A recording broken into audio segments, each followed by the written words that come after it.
acampamento de casais, e saímos de lá, pelo menos até agora, edificados e confrontados, edificados, incentivados a continuar servindo ao Senhor com os nossos casamentos. Eu creio que os casais que lá foram voltaram certamente muito impactados com a vida do reverendo Leonardo Leão, que lá esteve conosco, um servo de Deus junto com a sua esposa. E já faço aqui externando a quem é o responsável, que já trabalhe já para o ano que vem, um servo de Deus, se for ele, mas eu incentivo aos irmãos que não puderam ir conosco, por variados motivos, que se esforcem para estar nesses momentos, queridos, porque além da comunhão que nós temos, estar com pessoas que falam principalmente sobre casamento, que é tão fundamental, e hoje o nosso tema será a questão do casamento, mas na verdade a banalização do casamento. Antes de começarmos o sermão, só quero informar que o reverendo Antônio, que estava lá conosco, atendeu um pedido de um irmão, e ele está na Igreja Presbiteriana de Bom Sucesso. Então, ele desejou aqui a todos que viemos a ter um culto para glorificar o nome do nosso Deus, mas os irmãos cientes da sua ausência. Quero então convidá-los para abrir comigo suas Bíblias. Continuaremos a exposição em Mateus, capítulo de número 5, dos versículos de número 27 ao versículo de número 32. Mateus, capítulo 5, dos versículos 27 a 32. Diz assim a palavra do Senhor: Ouviste o que foi dito? Não adulterarás. Eu, porém, vos digo: qualquer que olhar para uma mulher com intenção impura no coração, já adulterou com ela. Se o teu olho direito te faz tropeçar, arranca-o e lança-o de ti, pois te convém que se perca um dos teus membros e não seja todo o teu corpo lançado no inferno. E se a tua mão direita te faz tropeçar, corta e lança de ti, pois te convém que se perca um dos teus membros e não vá todo o teu corpo para o inferno. Também foi dito: aquele que repudiar sua mulher, dê-lhe carta de divórcio. Eu, porém, vos digo: qualquer que repudiar sua mulher, exceto em caso de relações sexuais ilícitas, a expõe a tornar-se adúltera, e aquele que casar com a repudiada comete adultério. Oremos mais uma vez. Eterno Deus, aqui estamos diante da sua perfeita palavra, que sempre instrui o seu povo, em qualquer época, em qualquer tempo, em qualquer geração, independente, ó Deus, das suas transformações. Ela é viva e eficaz. E ela nos traz de volta ao prumo, nos traz de volta ao cerne do que o Senhor requer para nós. Ó Deus, dependemos do seu Santo Espírito também, para amolecer os nossos corações, nos dar compreensão e nos ajudar a tomar posições, ó Deus. Sejamos nós aqui casados, solteiros, mas nós aqui estamos, e se aqui estamos é porque, acima de tudo, somos teus filhos e precisamos da tua direção. Fala-nos nessa noite, ó Deus, que o Senhor abra os nossos corações para que o seu nome seja glorificado. Esse é o nosso pedido, a nossa oração no nome do nosso Senhor e Salvador Jesus Cristo. Amém. Como eu tenho certeza que você já nem mais se escandaliza com a banalização que nós vemos a respeito do casamento, de uma vida frugal, de uma vida de castidade. Não nos causa mais espanto ouvirmos que até mesmo dentro das nossas igrejas, isso tem crescido e nem sido tratado. Nós vivemos numa geração em que você liga uma internet para ver um filme ou uma série, é muito comum você ver alguém se separando. É muito comum você ver nas novelas, e quem assiste às novelas, as pessoas trocando de casal, ou as pessoas tendo uma vida ao seu bel prazer. Não há compromisso, a troca de casais, a troca de parceiros. E nós estamos nesse mundo, queridos, onde cada vez mais estamos nos tornando insensíveis e o mundo tem nos tornado, com a sua fala, os padrões que são judaicos cristãos, como algo banal. Os nossos filhos, dentro das nossas escolas, e eu digo do primário até a faculdade, já são bombardeados há pelo menos 2 décadas, com tantas informações em que coisa é essa? Piegas, casar virgem? Ter um só parceiro? casamento? Não precisamos mais disso. Casar homem e mulher? Para quê? Nós vivemos num mundo assim. E às vezes parece que não há mais força em combater esse mal que tem crescido cada vez mais, incluso, como eu disse, nas nossas igrejas. Só que nós vemos, queridos, que o Senhor Jesus nos chamou a um padrão. E estamos aqui ouvindo o Senhor Jesus dizendo quem são os seus súditos e qual deve ser as suas posturas diante desse mundo. Porque nós não pertencemos a este mundo, nós pertencemos ao reino dele. E sendo agentes do seu reino, temos que viver de acordo com o reino dele e o seu padrão. É por isso que ele falou das bem-aventuranças e depois é por isso que ele agora começa a confrontar o ensino dos fariseus. Os fariseus, como hoje existem os fariseus e a fala deste mundo, continuam a falar desde que mundo é mundo. Mas o Senhor vem e contrapõe o seu ensino e preservou essa palavra para usarmos essa palavra para contrapor o erro que nasce como erva daninha nas nossas casas, nas nossas igrejas e na nossa sociedade.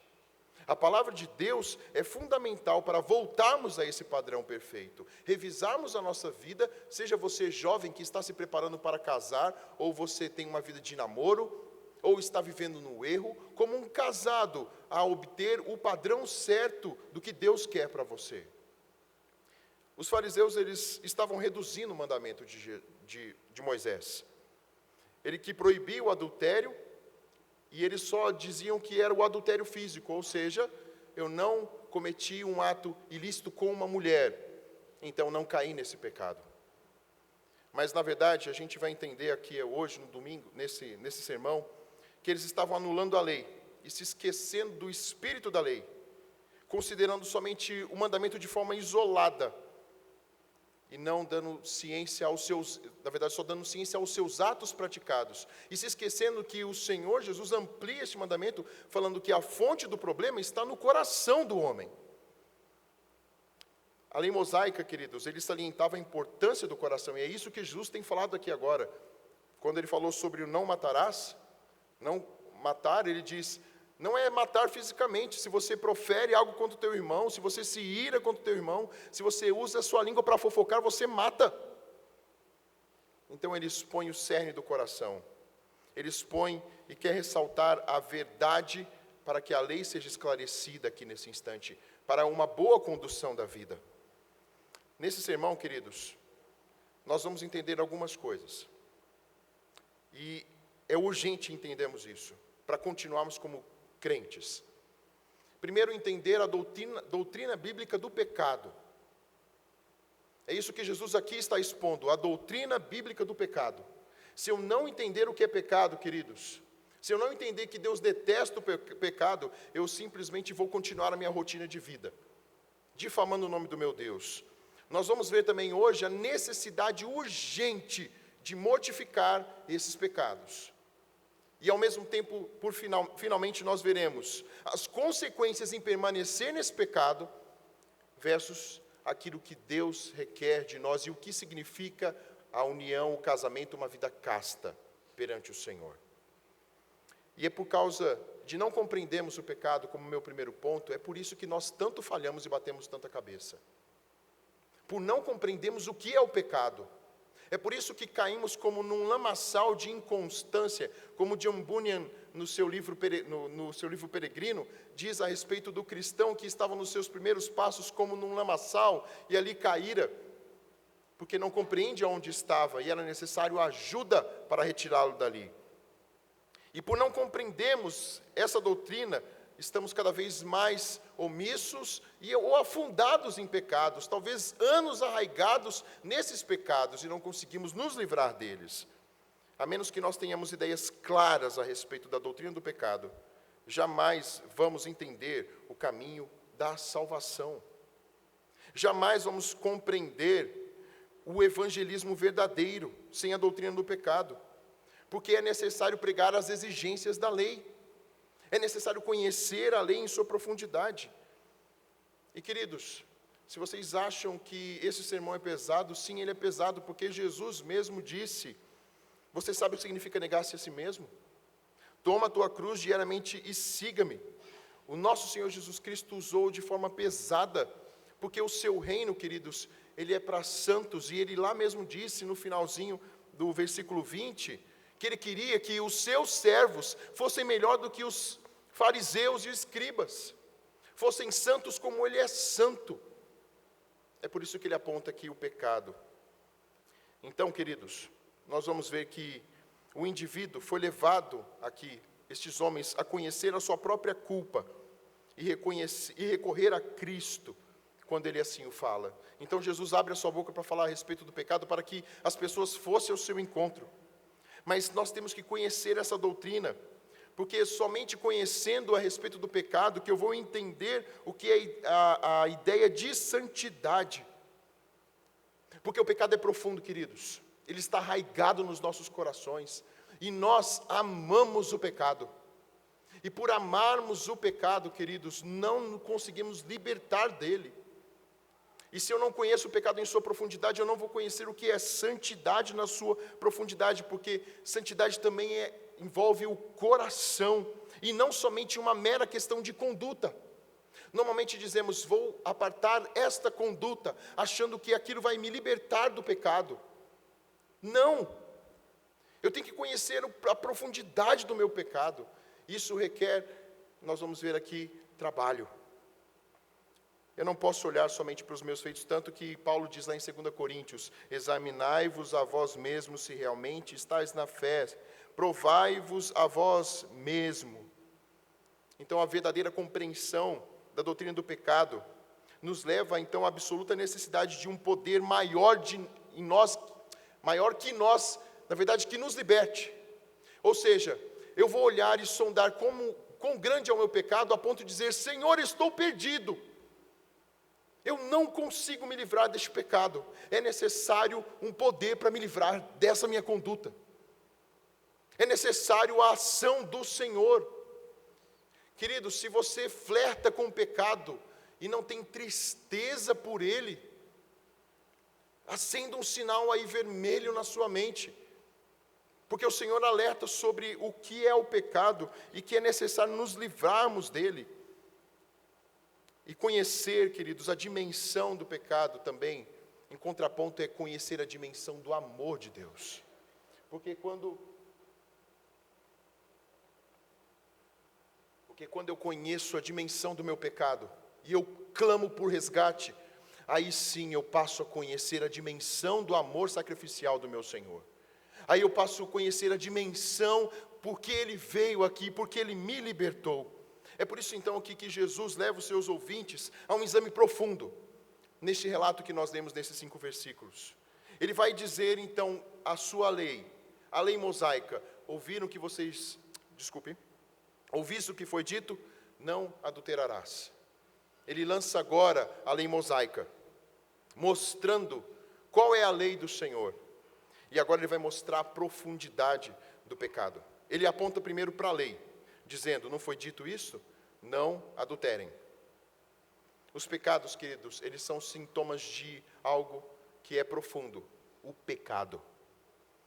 E o pecado, ele mata. Nós muitas vezes queremos, quando vamos ao médico, tratar de um problema. Eu já disse a vocês sobre o meu problema. É interessante isso, eu tenho um problema no fígado já há vários anos, muitos irmãos aqui já conhecem. Mas quando eu não tratava o problema, eu usei vários remédios que estavam me matando ainda, mais ainda. Eu usei cortisona, que fez o meu gama GT ir a 1500, o normal no homem é 50. Eu fui diagnosticado com 500, e estava tomando remédios que não tratavam do problema.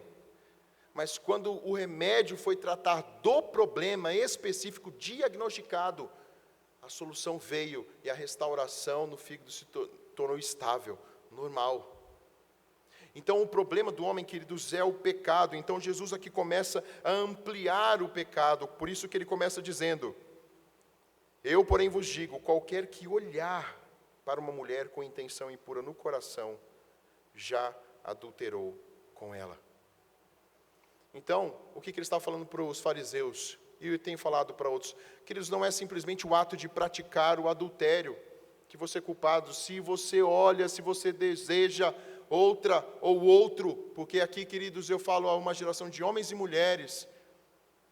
Se você deseja outro com o seu olho, com o seu olho, você já está em adultério com esta pessoa. Então o Senhor Jesus não é simplesmente o ato. Por isso que o Senhor aponta para o coração. O homem tem que entender o poder da cobiça, o poder de querer ter algo ou alguém, a ponto de no seu coração já flertar com ela ou com ele. E o Senhor Jesus disse: isso é errado, isso é adultério, porque se não for a sua esposa ou o seu esposo, seja você casado ou solteiro, é adultério. Então ele mostra como nós somos maus. E queridos, aqui eu tenho consciência, e vocês têm consciência que há um pecador, e eu estou diante de pecadores. E não nos enganemos, todos nós somos assim. Todos nós, é claro que há muitos aqui que já estão libertos de tantas lutas, mas libertos, porque buscaram ao Senhor e têm livramento. Outros estão escravos dessa postura, seja solteiros ou casados, escravos, e alimentam dia após dia isso nos seus corações. É por isso que o Senhor mostra que o pecado, ele me impulsiona a este ato. É o pecado do meu coração que me impulsiona, que me desperta, que exige mais, que tem uma força terrível e destruidora, porque eu cobiço o outro. Eu cobiço porque esse pecado ele me engana, ele me ilude, dizendo que isto é bom, que isto vai me favorecer, vai me trazer, ou nada vai acontecer comigo. E este pecado perverte a nossa imaginação. É isso que o Senhor está falando. Ele perverte a tal ponto que ele diz novamente: se você olhar com intenção impura, já se tornou culpado. E como nós estamos influenciados por isso, queridos? A Isis tem um estudo muito interessante.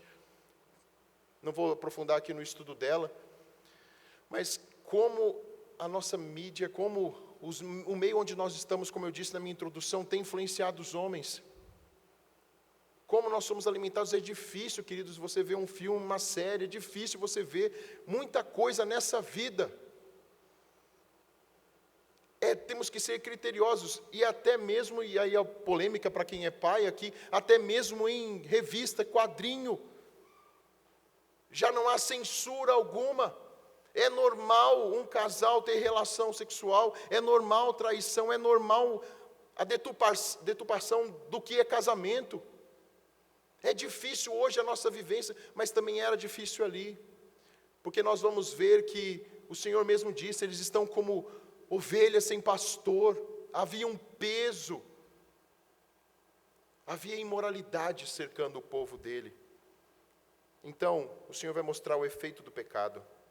O pecado tem um efeito de perversão, ele transforma os membros do corpo, daquilo que Deus criou, queridos. Olha só, Deus criou os nossos olhos para a gente contemplar as belezas, as maravilhas do Senhor.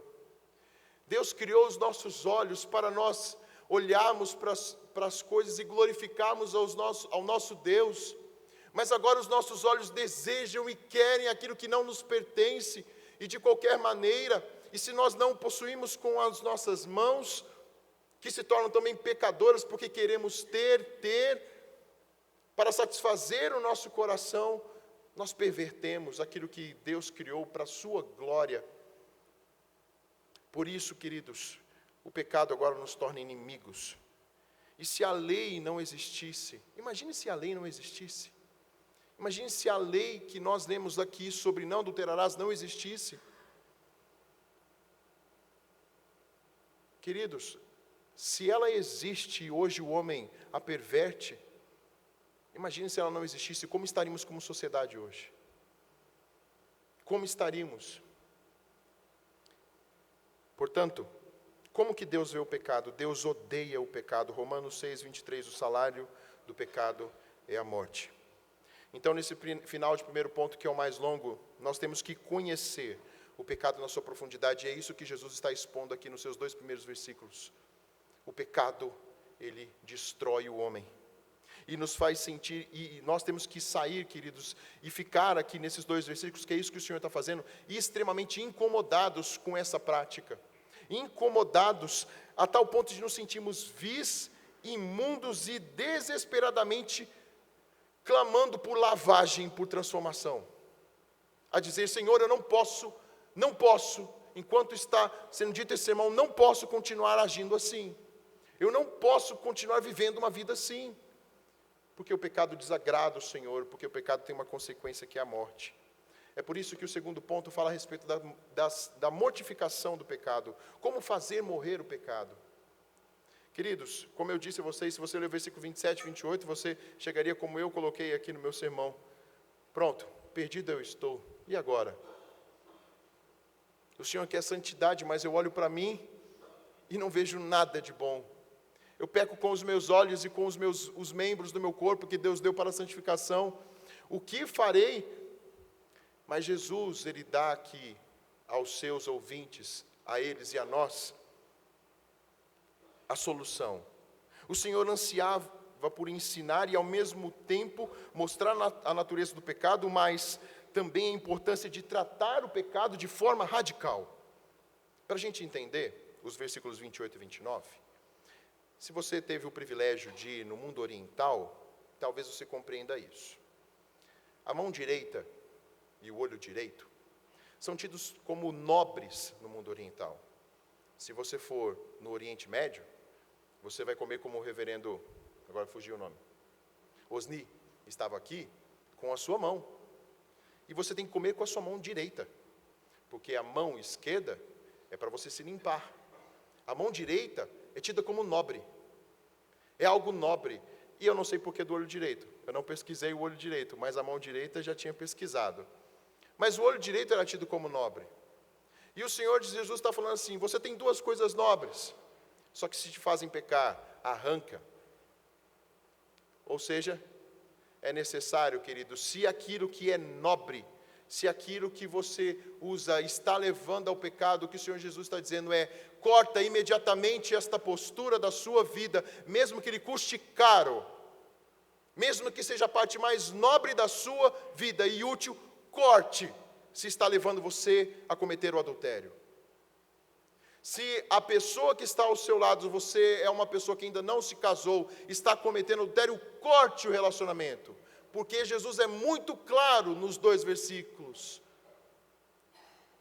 O inferno é o destino daqueles que têm esta prática. É necessária uma postura, queridos. Uma postura de cortar definitivamente aquilo que leva ao pecado. Porque é grave diante do Senhor. E é por isso que Jesus desceu aos céus, desceu dos céus. É por isso que Ele veio nos substituir.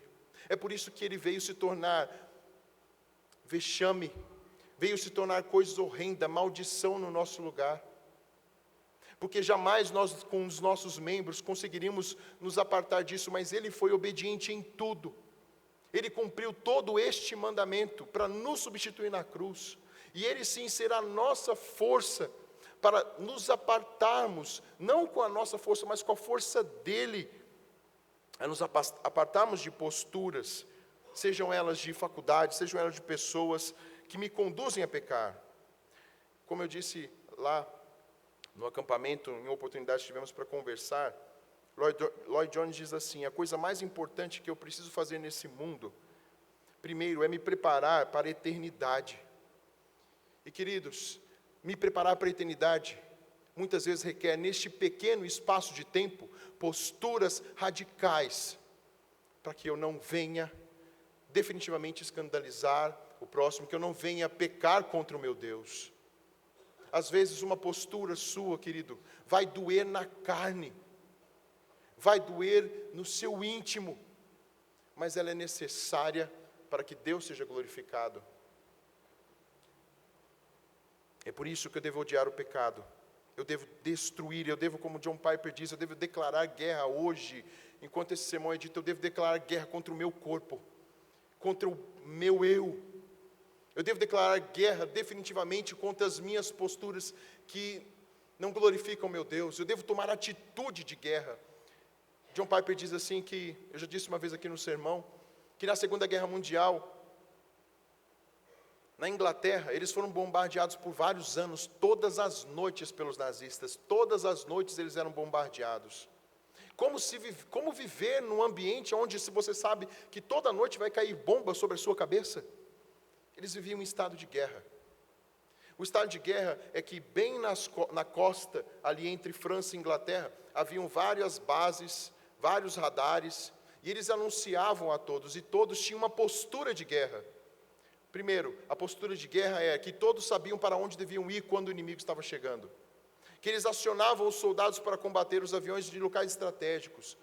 Mas eles iam com ordem e ao mesmo tempo todos sabedores de que o sinal tocava, eles tinham que descer ao subsolo, em ordem, sem perturbação. É tão interessante que você entende um pouquinho dessa filosofia anglo-saxônica quando aconteceu uma coisa que vocês vão lembrar, o 11 de setembro. Vocês lembram? As pessoas saindo em rua, em ordem, caminhando pelas pontes, em ordem, não em desespero, mas é aquela ordem ali, é um estado de guerra. Melhor ainda estava na Inglaterra quanto a isso, e muitas vidas eram preservadas por causa disso, porque combatiam dia após dia. E é interessante que no subsolo, as pessoas viviam ali no subsolo enquanto caíam as bombas, mas tinham um estado de guerra, um ouvido alerta a todo instante.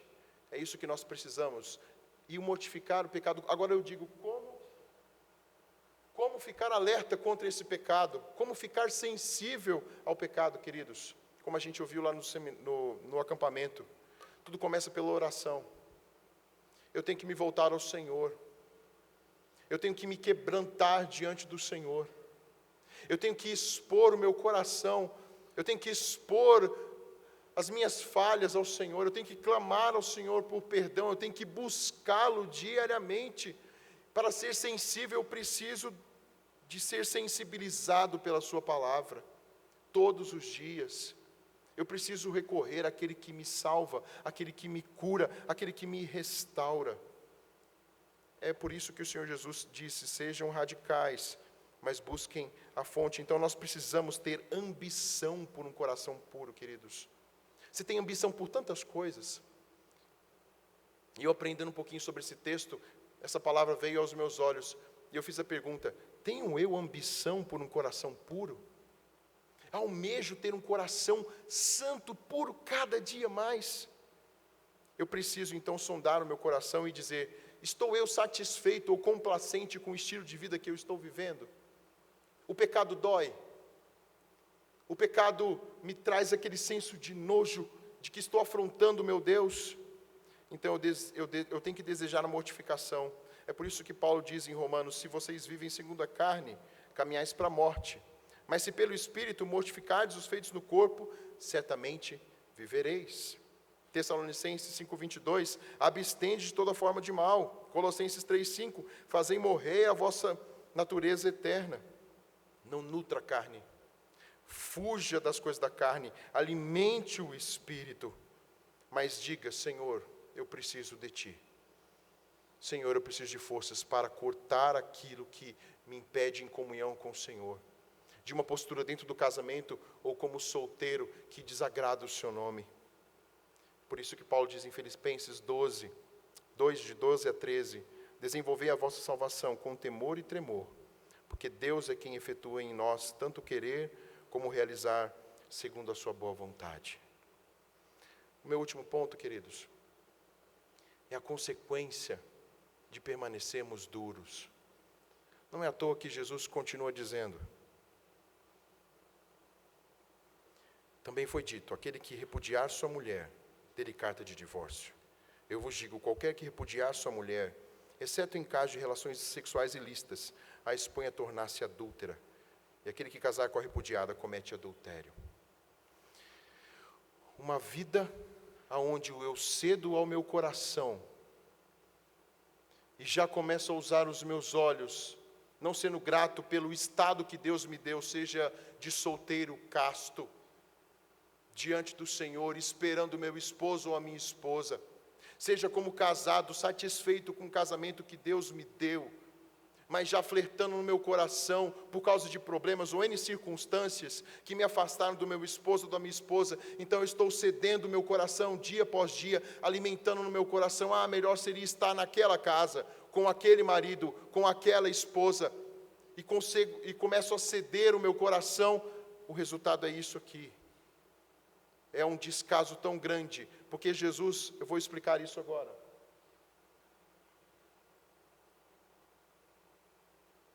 Para entendermos esses 2 versículos. Antes da lei mosaica, queridos, um homem se juntava com uma mulher e a repudiava. E ela não tinha amparo nenhum. Uma mulher, na época de Moisés, quando ela não tinha ali um casamento, ela podia estar sujeita a fofocas e dizer que ela tinha traído seu marido. E lembremos, o adultério, a pena era a morte. E para proteger a mulher, e por causa da dureza do coração do homem, porque os homens ali estavam repudiando as suas mulheres por qualquer coisa. Então há a lei que diz, não é desta forma que vai ocorrer. Se você repudiar, entenda, não é o adultério, porque adultério a pena era a morte.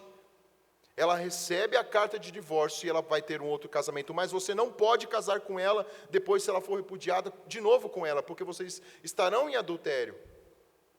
Quando está na época aqui de Jesus, os fariseus perverteram até mesmo esta carta de divórcio escrita e determinada por causa da dureza do coração. Eles se davam em casamento e lançavam as suas mulheres dando carta de divórcio, como nós vemos na nossa sociedade. Por qualquer conflito, por incompatibilidade de gênios, ou por N razões, as pessoas se dão em divórcio. E é crescente cada vez mais no nosso meio e no mundo. Ouvimos lá que, salvo engano, 1/3, né, queridos? 1/3 dos casamentos brasileiros, a cada 3 casamentos, um divórcio, a cada ano. O reverendo Leonardo Leão está falando de um casamento na igreja deles, que durou 6 meses. Estava falando para a gente lá no acampamento, vocês se lembram, é isso mesmo. 6 meses um casamento. Mas o que Jesus está aqui dizendo, queridos? Que estes homens perverteram aquilo que era o casamento. Por quê? Por causa dos corações, porque os seus corações já lançaram fora o seu marido, a sua esposa, porque nos seus corações já não desejavam, tinham coisas escusas ali, a ponto daquilo que era algo fundamental, o casamento, ser banalizado. É por isso que Jesus condena, e ele agora aperta o cerco. Ele vai dizer, eu porém vos digo, qualquer que repudiar a sua mulher, exceto em caso de relações sexuais ilícitas, a expõe a tornar-se adúltera. Para a gente entender a severidade disso aqui, ele ainda estava debaixo da lei mosaica. O povo de Israel deixou de existir como nação no ano 70, alguns anos depois. E o que Jesus está mostrando aqui? Não separem por qualquer coisa. Só há uma coisa, por conta da quebra de aliança. Só que para a gente entender, queridos, aqui que Jesus não está endossando, quebrou a aliança, se separe, porque nós entendemos, segundo a palavra de Deus, que algo deve nutrir o casamento, que é o perdão. Para a gente entender isso, queridos, qual é a nossa relação com Deus? Paulo diz que a nossa vida com Deus é como um casamento, em que nós somos a sua noiva e Ele é o nosso noivo, ou seja, o casamento debaixo dessa terra é algo que representa a aliança com Deus. Deus preza o casamento e quando nós juramos diante do Senhor, lembra de Josué 9, não foi à toa que eu preguei há 2 semanas aqui sobre Josué 9, aquilo que você promete diante do Senhor, Ele não esquece. Uma aliança dita diante dEle, o compromisso dito diante dEle. Porque a nossa relação deve ser e deve refletir a relação que Deus tem conosco. Acaso o noivo, que é o nosso Deus, oferece carta de divórcio à sua noiva? Acaso Deus não perdoa, porque nós todos os dias, como noiva do Senhor, todos os dias, eu e você, nós rompemos com a aliança. Todos os dias, acaso Deus, enquanto você é crente e está nessa terra, Deus disse, apartado está do meu reino? Se você um dia o professou, se realmente você é dele, ele não fez e não fará. Acaso eu posso nessa vida ser diferente do meu Deus? Não. É por isso que ele é severo com o casamento. É por isso que ele alicerça o casamento e coloca assim um peso dessa postura. Porque eu reflito a minha vida aqui com Deus, então eu devo depender do meu Senhor. Eu devo amar o meu Senhor, mas ao mesmo tempo então eu devo depender e amar aquele que está ao meu lado. Eu devo começar a buscar o meu Deus, porque meu Deus, Ele é um Deus que não quebra aliança, mas Ele é um Deus que perdoa diariamente, e nos chama a viver uma vida de aliança dependendo dEle, buscando força nele, sendo fiéis a todo custo, e é uma bênção, queridos. Eu só tenho 5 anos e pouco de casado. Eu louvo a Deus por irmãos e irmãs que têm 20, 30, 40 anos, não sei se tem mais com gente de 40 aqui, 50, que seja. Mas que bênção, porque eu sei que quem sustenta os irmãos, desde aqueles que há pouco tempo casaram, como aqueles que já estão usufruindo os frutos de um casamento, é só Deus. É só Deus quem nos mantém. É só sua graça.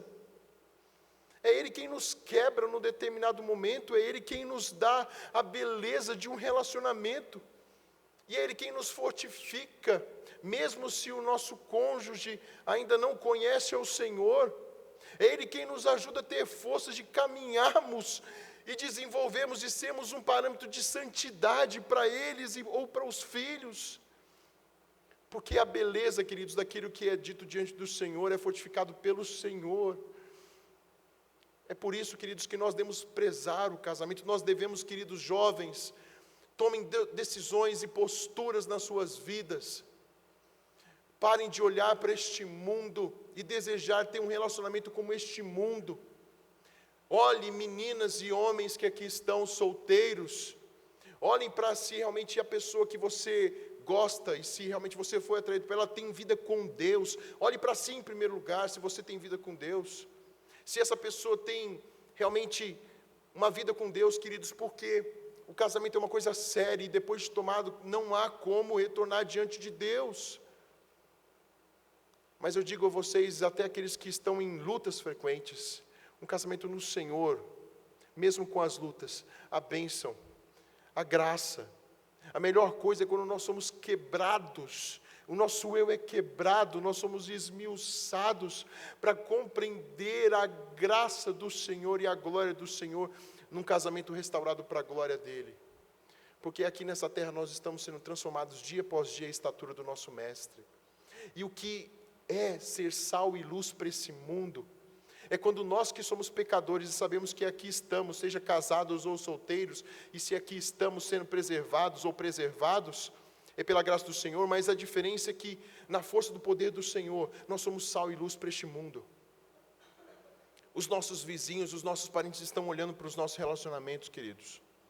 A minha sogra, a minha cunhada, o meu irmão que está afastado do Senhor, a família da Isis todinha olha para a minha vida e a vida da minha esposa. Então, ser quebrantado pelo Senhor, ser transformado pelo Senhor e continuar a caminhada até que a morte nos separe, é um testemunho para o Senhor. É um testemunho, para os homens. É ver a graça do Senhor sendo transformando-nos, e as pessoas perguntam: como vocês conseguem lidar com este problema? Como vocês conseguiram lidar com esse problema? Como o amor reviveu? Como foi restaurado? É porque o Senhor é o alicerce e tem de ser o alicerce. Então, uma das formas de combatermos é investir a nossa vida com Deus, como povo dEle. É investirmos a nossa vida dependendo do Senhor a todo instante. É investirmos a nossa vida com o cônjuge. Investimos a nossa vida, vocês jovens, com pessoas que amam o Senhor. E para ser um instrumento na vida, eu tenho de ser moldado. E é isso que o Senhor tem prazer em fazer. Nos moldar. Porque nós, queridos, estamos sendo preparados para viver com Ele. Ele quer santos como Ele é santo. E aprove Deus usar o casamento para mostrar como Ele nos amou. E Ele nunca, como noivo, vai nos lançar fora. Nunca.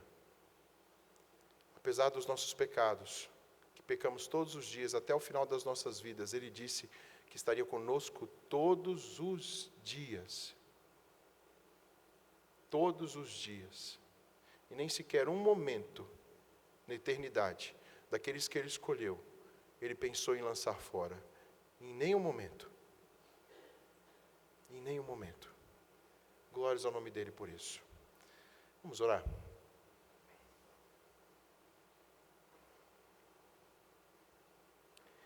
Pai eterno, aqui estamos como pecadores. E Tu bem sabes, ó Deus, como é o nosso coração.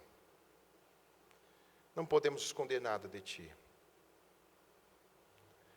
Tu bem sabes, aqueles que aqui estão, sejam eles jovens, que ainda não se casaram, sejam casais, sejam aqueles que passaram ou passam por lutas, sejam aqueles que, segundo a Tua lei, ó Deus, já quebraram.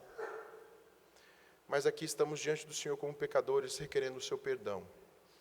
O Senhor nos promete hoje, agora, renovar as nossas vidas. O Senhor promete, ó Deus, na Sua palavra, restaurar aquele que vem com o coração contrito e clama por ajuda do Senhor. Ó Pai, a Sua lei aponta para a severidade da vida que temos que ter como súditos de um Rei perfeito e santo. Mas obrigado, acima de tudo, porque Cristo veio e nos substituiu naquela cruz. Nós que quebramos a lei, não foi quebrada por Cristo. Ele foi fiel e obediente até o fim, para nos substituir como ali, ó Deus, e saciar por completo a Tua demanda. Levar sobre si a ira, nos justificando de todos os pecados.